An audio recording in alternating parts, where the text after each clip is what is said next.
Setelah berjalannya masa khalwah ini, Nabi SAW suka khalwah. Di masa penobatan kenabian, di bulan Ramadan, tepatnya 26 hari, Nabi SAW tinggal di Gua Hira itu. 26 hari. Jadi malam ke-27-nya, di malam harinya, di malam 27 Ramadan itu, Allah Subhanahu wa taala mendatangkan kepada Nabi SAW pada saat itu menjelang subuh, ya, sudah menjelang subuh, poster manusia tiba-tiba muncul. Tadinya sunyi sekali dan Nabi SAW berada di puncak gunung, berarti siapapun yang naik kelihatan. Gak ada yang naik di sini.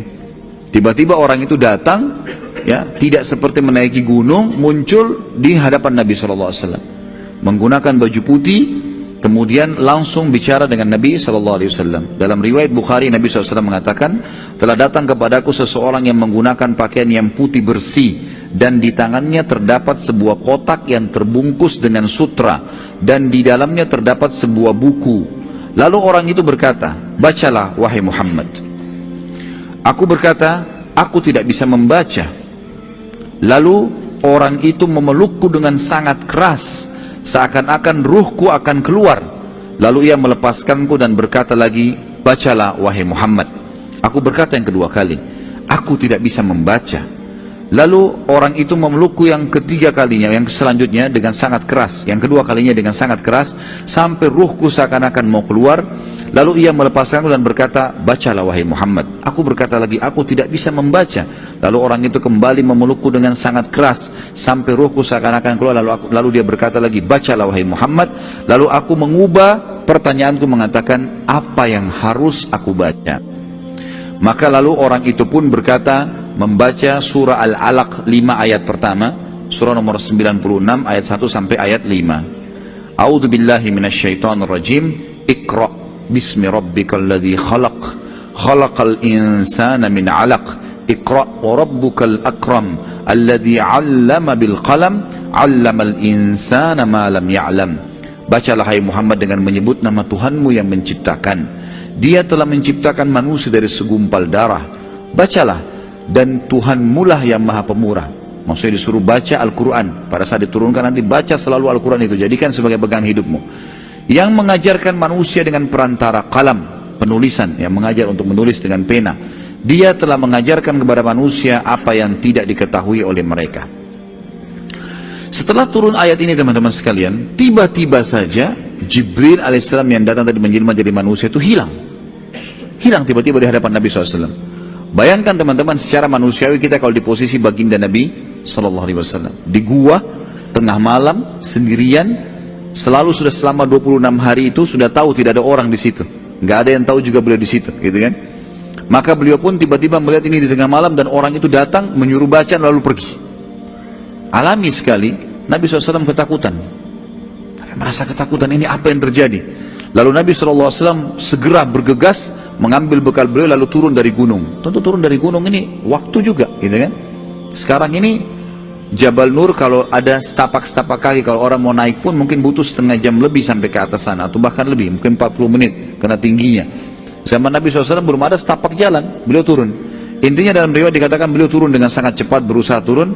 Waktu tiba di bawah, langit sudah mulai agak cerah. Belum pagi sekali kayak kita sekarang, tapi sudah mulai kayak awal habis sholat subuh, ya, kita kalau keluar sudah mulai ada cahaya. Kata Nabi SAW, tiba-tiba aku pada saat sudah tiba di sebuah padang pasir yang luas di lereng gunung itu, di bawah gunung, aku mendengarkan suara dari langit mengatakan, wahai Muhammad, engkau adalah utusan Allah dan aku adalah Jibril. Wahai Muhammad, engkau adalah utusan Allah, aku adalah Jibril. Wahai Muhammad, engkau adalah utusan Allah, aku adalah Jibril. 3 kali. Kata Nabi SAW dalam hadis Bukhari, aku pun mengangkat kepalaku ke langit dan aku melihat seluruh langit, timurnya, baratnya, utaranya, selatannya dipenuhi dengan poster badan Jibril, ya. Dan Jibril Allah karuniai 600 ekor sayap, yang kalau satu sayapnya dikebaskan bumi ini maka akan hancur bumi ini. Setelah itu pun Jibril menghilang alaihissalam. Nabi SAW bertambah ketakutannya. Lalu beliau pun pulang ke rumah. Namun sebelumnya teman-teman sekalian, sebelum saya bicara bagaimana proses tiba di rumah dan bertemu dengan istrinya Khadijah radhiyallahu anha, Perlu saya tambahkan, dan saya tambahkan dalam tulisan saya di sini, kalau Nabi SAW telah melihat Jibril alaihissalam dalam poster aslinya sebagai malaikat 2 kali. 2 kali. Selebihnya bertemu dengan Nabi SAW dalam manusia, jelmaan manusia, gitu kan. Dan sering kali Jibril menjelma menjadi Dihyal Kalbi radhiyallahu anhu, ya. Baik, kita akan sebutkan pertemuan Nabi SAW yang kedua adalah pada saat terjadi Isra dan Mi'raj. Jadi pertama pada saat menerima wahyu ini, melihat poster asli malaikat, dan yang kedua adalah pada saat Isra Mi'raj. Dan Allah sebutkan dalam surah An-Najm, surah nomor 53 ayat 1 sampai ayat 8, A'udzubillahi minasyaitonir rajim.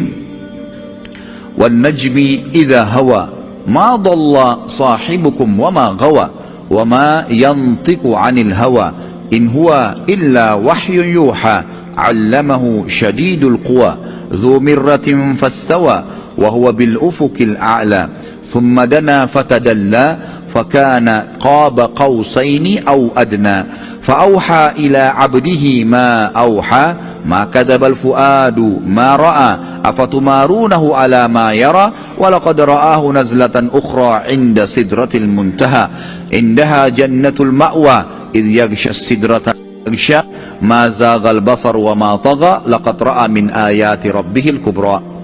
Demi bintang ketika terbenam, maksudnya Allah yang mengatakan bintang yang terbenam yang tidak kelihatan kalau pagi itu adalah aku yang melakukannya.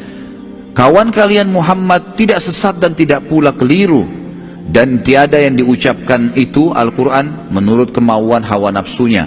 Ucapan yang diucapkan adalah wahyu yang diwahyukan kepadanya, yang diajarkan kepadanya oleh Jibril yang sangat kuat, yang mempunyai akal yang cerdas. Dan Jibril itu menampakkan dirinya dengan rupa aslinya kepada Muhammad, sedang ia berada di ufuk yang tinggi tadi di langit itu.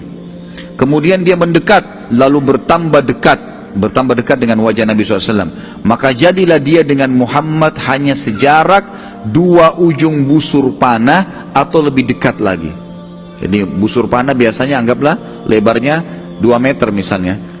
2 anak busur panah, jadi cuma 4 meter antara Nabi SAW dengan Jibril. Ya, Jibril tadi sangat besar di langit. Tiba-tiba Jibril makin mendekat dengan wajah Nabi SAW. Itu luar biasa, ya. Pemandangan yang memang membuat kaget, gitu. Kata Allah SWT di sini, maka jadilah dia dekat pada Muhammad sejarak 2 ujung busur panah atau lebih dekat lagi. Lalu dia menyampaikan kepada Muhammad apa yang telah Allah wahyukan. Hatinya tidak mendustakan apa yang dilihatnya. Muhammad SAW betul melihat itu.